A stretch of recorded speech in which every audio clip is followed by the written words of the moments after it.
Sexual problem, এইটা সমাধান হলে সব সমাধান। আরেক দার্শনিক এসে বলে না, পেটের সমস্যাও বড় সমস্যা না, যৌন সমস্যাও বড় সমস্যা না, মানুষ আসলে মানুষই না, মানুষ হলো বান্দর। বানর থেকে সময়ের বিবর্তনে, কালের আবর্তনে এগুলো মানুষ হয়েছে, বলছে না? তার মানে এক দার্শনিকের কথার সাথে আরেক দার্শনিকের কথার মিল আছে? আওয়াজ করে বলেন। কিন্তু পৃথিবীর একজন নবীর সাথে আরেকজন নবীর কথার কোনো অমিল খুঁজে পাওয়া যায় না। চিল্লায় বলেন ঠিক কি না? এজন্য আল্লাহ বললেন, আমার নবী মন গড়া কিছু বলে না।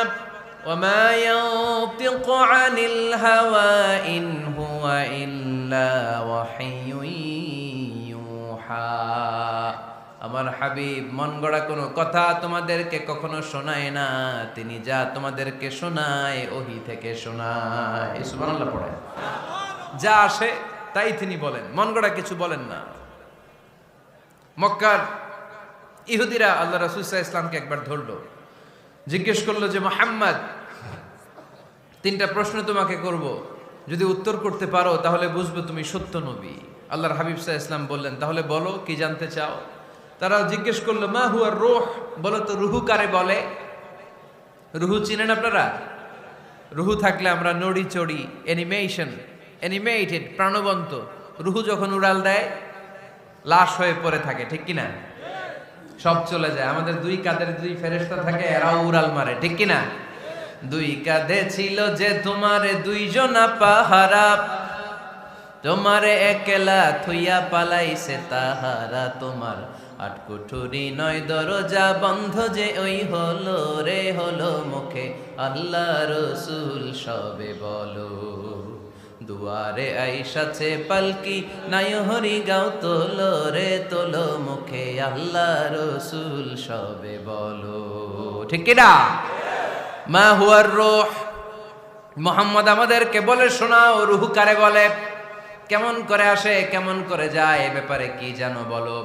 দুই নাম্বার প্রশ্ন, মানহুম আসহাবুল কাহাফ, আসহাবে কাহাফ সম্পর্কে কি জানো? তিন নাম্বার প্রশ্ন, মান হুয়া যুলকারনাইন, যুলকারনাইন বাদশা সম্পর্কে কি জানো? আল্লাহর হাবিব সাল্লাল্লাহু আলাইহি ওয়াসাল্লাম বললেন, গাদান উজিবুকুম, আগামীকাল বলে দেব। কি বললেন? সবাই বলেন উত্তরে কি বললেন? আগামীকাল বলে দেব। তো আগামীকাল সবাই এসে হাজির। বলো, তিনটা প্রশ্ন রেখেছিলাম গতকাল, উত্তর বলো। আল্লাহর হাবিব সাল্লাল্লাহু আলাইহি ওয়াসাল্লাম বলতে পারলেন না, কারণ ওহী আসেনি। তিনি ছিলেন ওহী নির্ভর, ডিপেন্ডেন্ট অন ওয়াহি, dependent on revelation, guided by the ওয়াহি। তিনি এর পরের দিনে বললেন, গাদান উজিবুকুম, আগামীকাল বলবো। এর পরের দিনে এরা এসে হাজির, উত্তর নাই। আল্লাহর হাবিব সাল্লাল্লাহু আলাইহি ওয়াসাল্লাম আবারও বললেন, গাদান উজিবুকুম, আগামীকাল বলবো। এর পরের দিনে এরা এসে হাজির। এরকম একদিন, দুই দিন, তিন দিন নয়, টানা 15 দিন আল্লাহর হাবিব সাল্লাল্লাহু আলাইহি ওয়াসাল্লামের প্রশ্নগুলোর উত্তর করতে পারেন নাই। আল্লাহর হাবিব সাল্লাল্লাহু আলাইহি সাল্লামের নবুয়তি জিন্দেগিতে এত বিব্রতকর পরিস্থিতিতে তিনি কখনো পড়েন নাই। ইহুদিরা প্রতিদিন এসে হট্টগোল করে আর মক্কায় রটনা ছড়ায়, দেখো এই লোকটা যদি সত্যি নবী হতো তাহলে তো উত্তর করতে পারতো, ঠিক কিনা? যেহেতু উত্তর করতে পারে না, আসলে সে আসল নবী নয়, সে ভণ্ড নবী, মিথ্যা নবী। পড়েন না আউযুবিল্লাহ।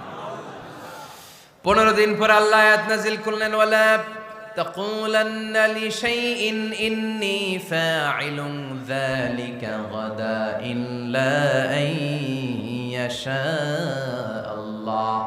ও নবী, ভবিষ্যতের ব্যাপারে সামনে থেকে যখন আপনি ওয়াদা দিবেন, ওয়াদা দেওয়ার সময় ইনশাআল্লাহ শব্দটা মিলিয়ে দিবেন। সুবহানাল্লাহ পড়েন। আল্লাহর হাবিব সাল্লাল্লাহু আলাইহি সাল্লামকে শিখানোর মধ্য দিয়ে গোটা উম্মাহকে আল্লাহ শিখাই দিলেন যে ভবিষ্যতের কমিটমেন্ট যখন দিব, প্রমিস যখন দিব, প্রমিস দেওয়ার সময় কি বলবো? কি বলবো? আল্লাহর হাবিব সাল্লাল্লাহু আলাইহি সাল্লাম ইনশাআল্লাহ বলতে ভুলে গিয়েছিলেন। এজন্য 15 দিন, টানা 15 দিন ওহী আসে নাই। 15 দিন পরে আল্লাহ তাআলা ওহীর মাধ্যমে বিশ্বনবীকে জানিয়ে দিলেন, ইয়াসআলুনাকা আনির রূহি কুলির রূহু মিন আমরি রাব্বি ওয়া মা উতীতুম মিনাল ইলমি ইল্লা কলিলা। দ্বিতীয় প্রশ্নের উত্তরও জানিয়ে দিলেন, আম হাসিবতা আন্না আসহাবাল কাহফি ওয়ার রাকিমি কানু মিন আয়াতিনা আজাবা। 3 নম্বর প্রশ্নের উত্তর আল্লাহ নাজিল করলেন, ويسألونك عن ذي القرنين قل سأتلو عليكم منه ذكرا পড়েন সুবহানাল্লাহ। এরপর নবী বললেন কাদের উত্তর জানা লাগবে, আসো জেনে নাও। রুহু হলো আল্লাহর আদেশ, আল্লাহর আদেশে দেহের মধ্যে রুহুটা ঢুকে আল্লাহর আদেশে বের হয়ে যায়। রুহুকে ধরা যায় না, ছোঁয়া যায় না, ঠিক কি না? রুহু ধরা যায়, ছোঁয়া যায়, দেখা যায়? রুহু দেখছেন কে কে দেখি? লক্ষ্মীপুরের ভাইরা রুহু দেখছেন আপনারা? রুহুর কালার কেমন জানেন? ওজন কেমন জানেন? কোত্থেকে যে এসে জুড়ে যায় দেহের মধ্যে মায়ের পেটের ভেতরে, আবার হুট করে উড়াল মারে, মানুষটা লাশ হয়ে পড়ে থাকে, ঠিক কিনা?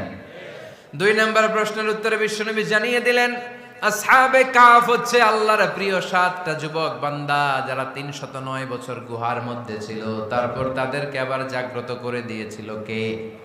পৃথিবীতে 4 জন বাদশা ছিল, গোটা বিশ্বের বাদশা, গোটা বিশ্বকে ডমিনেট করেছে, শাসন করেছে। 2 জন মুসলমান, 2 জন কাফের, এর মধ্যে একজন ছিল যুলকারনাইন, গোটা বিশ্বকে শাসন করেছে। সুবহানাল্লাহ পড়ে। তার মানে আল্লাহর হাবিব সাল্লাল্লাহু আলাইহি ওয়াসাল্লাম মন গড়া কিছু বলতেন না। কথা কি বুঝতে পারতেছেন? তা না হলে এই 15 দিন বানায় একটা বলে দিতেন না? আমরা হলে কি করতাম? একটা প্রশ্ন করছে কেউ, কি করতাম আমরা? বানায় একটা বলে দিতাম। জানি না, এই কথা কোনোদিন আমাদের মুখ দিয়ে বের হয় না। জানি না, এটা বলতে আমাদের লজ্জা লাগে। কিন্তু ক্লাসিক স্কলাররা, আল উলামা আল মুতাকাদ্দিমিন, যারা হাজারো প্রশ্নের উত্তরে বলতেন আনা লা আ'লাম ওয়াল্লাহু আ'লাম, আমি কিচ্ছু জানি না। কি জানি? আমি কিছুই জানি না। জানি না এটা বলতে আমরা জানি না, এটা বলতে শিখুন। জানি না, কিছুই জানি না আমি। জানে কে?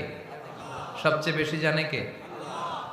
মুসা আলাইহিস সালাম বনি ইসরাইলের লোকদের কাছে বয়ান করতেছিলেন। হঠাৎ একজন দাঁড়িয়ে বলে মান আ'লামু ফিল আরদ, নবী আল্লাহ মুসা, বর্তমান পৃথিবীতে সবচেয়ে জ্ঞানী কে বলেন তো? মুসা আলাইহিস সালাম বললেন আনা, আমি আমি আমি সবচেয়ে জ্ঞানী।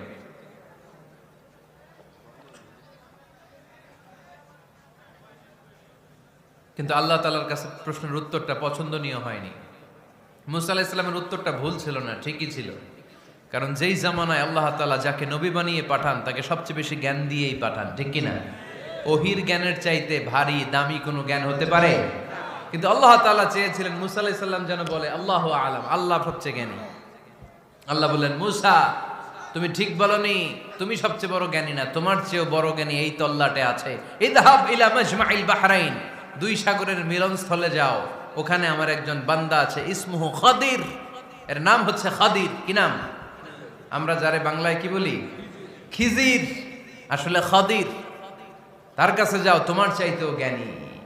অনেক লম্বা চূড়া ঘটনা। তাহলে জান্নেওয়ালার উপরও জান্নেওয়ালা আছে, জ্ঞানীর উপরও জ্ঞানী আছে। সবচাইতে বড় জ্ঞানী, মহাজ্ঞানী একজন, চিল্লায় বলেন তিনি কে? তাহলে 4 নাম্বার, চতুর্থ পর্যায়ে কোরআন আমাদেরকে যেটা জানালো যে আল্লাহর হাবিব সাল্লাল্লাহু আলাইহি ওয়াসাল্লাম মন গড়া কথা কোনোদিন কখনো বলেন নাই। 5 নম্বরে কোরআন আমাদেরকে জানায় আল্লাহর হাবিব সাল্লাল্লাহু আলাইহি ওয়াসাল্লাম ছিলেন দয়ার মূর্ত প্রতীক, মায়ার নবী, দয়ার নবী। দয়ার শেষ নাই এই নবীর। সব নবীকে আল্লাহ তাআলা একটা স্পেশাল দোয়া করার সুযোগ দিয়েছিলেন, এটাকে বলে দাওয়া মুস্তাজাবা। সব নবীকে আল্লাহ বললেন নবীরা তোমাদের প্রত্যেককে একটা করে দোয়া করার সুযোগ দিব, করো। করা মাত্রই কবুল। সব নবীরা এই সুযোগ পেয়ে দোয়া করা শুরু করে দিল, আর আল্লাহ কবুল করে নিলেন। একজন নবী ওই দোয়াটা করেন নাই। ওই নবীর নাম সবাই বলেন। আল্লাহর হাবিব বললেন ইন্না লিকুল্লি নাবিয়্যিন দাওয়া মুস্তাজাবা। সব নবীকে আল্লাহ তাআলা একটা করে দোয়া করার সুযোগ দিলেন।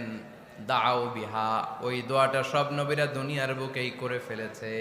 ওয়া ইন্নী আখতাবিউ দাওয়াতি শাফাআতান লি উম্মতি ইয়াউমাল কিয়ামা। আমার দোয়াটা আমি করি নাই, সব নবীরা ওই দোয়াটা করে ফেললেও আমার দোয়াটা আমি করি নাই। আমার দোয়াটা আমি রেখে দিয়েছি কিয়ামতের দিন আমার গুনাহগার উম্মতেরা যখন বিপদে পড়ে যাবে তাদের সুপারিশের জন্য ওই দোয়াটা আমি ওই দিন করব, ওই দিন করব। রেখে দিয়েছেন দোয়াটা। বিশ্বনবী কি ওনার জীবদ্দশায় এ দুনিয়ার জীবনে বিপদ, পরীক্ষা, কষ্টের সম্মুখীন হয় নাই? দোয়া করলেই তো আল্লাহ কবুল করে নিতেন। না খেয়ে পেটে পাথর বেঁধেছেন। আমরা পাথর বাঁধছি কয়বার?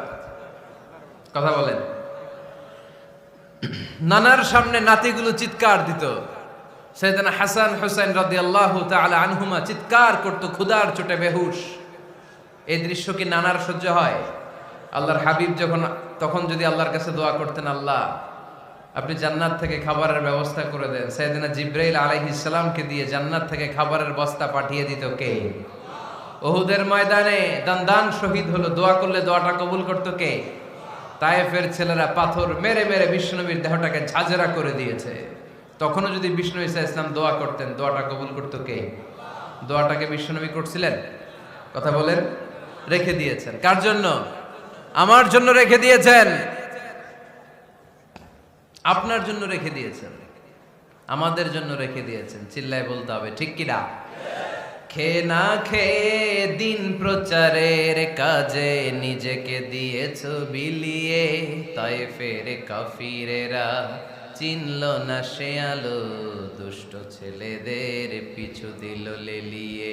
পাথরের আঘাতে ক্ষত বিক্ষত হয়ে সারা শরীর থেকে রক্ত ঝরে। এ রাসূল তোমাকে ভুলি আমি কেমন করে, এ রাসূল তোমাকে ভুলি আমি কেমন করে। চিল্লায় পড়েন আল্লাহু আকবার। এই নবী এমন নবী, রহমতের নবী, দয়ার নবী, মায়ার নবী। এই নবীর দয়ার কোনো শেষ নাই, মায়ার কোনো শেষ নাই। এজন্য এই নবীকে কোরআনের মধ্যে রব্বুল আলামিন রাহমাতাল লিল আলামিন বলে অভিহিত করেছেন। সুবহানাল্লাহ পড়েন। ওমা আরসালনাকা ইল্লা রাহমাতাল লিল আলামিন। I have sent you as a mercy for the entire universe. নবী হে, আমি আপনাকে গোটা বিশ্বের জন্য রহমত করে প্রেরণ করেছি। রাহমাতাল লিল আলামিন। আমাদের রব হচ্ছে রব্বিল আলামিন, আলহামদুলিল্লাহি রাব্বিল। আর আমাদের নবী হচ্ছে ওমা আরসালনাকা ইল্লা রাহমাতাল লিল আলামিন। আল্লাহ কোরআনে বলছে যে নবী আপনি হচ্ছেন রাহমাতাল লিল মুসলিমিন, মুসলমানদের জন্য রহমত। এটা বলছে রাহমাতাল লিল মুত্তাকিন। নবী হে, আপনি মুত্তাকিনদের জন্য রহমত। রাহমাতাল লিল মুসাল্লিন। নবী হে, আপনি মুসল্লিদের জন্য রহমত। বলছে? বলেছে। কি বলছে? ওমা আরসালনাকা ইল্লা রাহমাতাল লিল আলামিন। নবী, গোটা বিশ্বের জন্য আপনি রহমত। সুবহানাল্লাহ পড়েন। সবার জন্য বিশ্বনবী ছিলেন দিলদরিয়া, সবার জন্য, সবাইকে মানুষ হিসেবে কনসিডার করতেন। আল্লাহর হাবিব সাল্লাল্লাহু আলাইহি ওয়াসাল্লাম একবার একটা লাশ যেতে দেখলেন। লাশ দেখে আল্লাহ রাসূল সাল্লাল্লাহু আলাইহি ওয়াসাল্লাম দাঁড়িয়ে গেলেন। সাহাবারা বললেন, ইয়া রাসূলুল্লাহ ইন্নাহু ইয়াহুদি। এটা ইহুদির লাশ। কিসের লাশ? আপনি দাঁড়ালেন যে এটা তো ইহুদির লাশ। আল্লাহর হাবিব সাল্লাল্লাহু আলাইহি ওয়াসাল্লাম বললেন, আওয়ালাইসাত নাফসান। এটা কি মানুষ না? এটা হোক না ইহুদি, হোক না নাস্তিক, হোক না খ্রিস্টান, এটা তো মানুষ। আমি মানুষকে সম্মান করেছি, মানুষ দেখে দাঁড়িয়েছে। চিল্লায় পড়েন আল্লাহু আকবার। আপনাদের ধৈর্যচ্যুতি ঘটে গেছে, তাই না? শেষ করে দেই, এখনই শেষ করে দেই। শেষ করে দেব? আরো 2-1 মিনিট শুনবেন তো? দাঁড়াচ্ছেন কেন? গরম। আর 2-1 মিনিট বসেন, এখনই শেষ করে দিচ্ছি। আল্লাহর হাবিব সাল্লাল্লাহু আলাইহি সাল্লামকে আল্লাহ পাক বলেছেন খুলুকে আযীম। নবী হে, verily you are on a very good standard of character. আপনি সুমহান চরিত্রের অধিকারী। আমার নবীর চরিত্র ফুলের চাইতেও পবিত্র, ঠিক কিনা? আমরা আমাদের এলাকার নেতাদের জন্য এটা বলি, তাই না? অমুক নেতার চরিত্র ফুলের মতো পবিত্র। আল্লাহর হাবিব সাল্লাল্লাহু আলাইহি ওয়াসাল্লামের চরিত্র ফুলের মতো পবিত্র না, ফুলের চাইতেও পবিত্র। চিল্লায় বলেন ঠিক কিনা? পা থেকে মাথা পর্যন্ত আল্লাহর হাবিব সাল্লাল্লাহু আলাইহি ওয়াসাল্লামের অনুপম চরিত্রের মধ্যে একটা কালো ফোঁটা দেওয়ার মতো, দাগ ফেলানোর মতো ক্ষমতা কারো নাই। চিল্লায় বলেন ঠিক কিনা? এজন্য আল্লাহ বললেন, নবী আপনার মর্যাদা শুধু আমি বাড়িয়েছি। ওয়া রাফা'না লাকা যিকরাক, I have dignified your status. আপনার মর্যাদা শুধু আমি উপরের দিকে উঠিয়েছি, উঠাতে উঠাতে আমার আরশের দিকে নিয়ে গিয়েছি। আপনার মর্যাদা এত বেশি, দুলোক ভুলোক ছাপিয়ে, সাত আকাশ কাঁপিয়ে আপনার মর্যাদা আমি আকাশচুম্বী করেছি। চিল্লায় পড়েন আল্লাহু আকবার। সব তাফসীরে এসেছে ওয়া রাফা'না লাকা যিকরাক হাইসুমা যুকিরতু যুকিরতা মাই। নবী হে, আপনার মর্যাদা আমি এত বাড়িয়েছি, যেখানেই আমার নাম ওখানেই সাথে সাথে আপনার নাম পড়েন সুবহানাল্লাহ। কি মজার ব্যাপার, খেয়াল করে দেখেন, যেখানেই আল্লাহর নাম, আল্লাহর নামের পরে নবীর নাম আছে না নাই?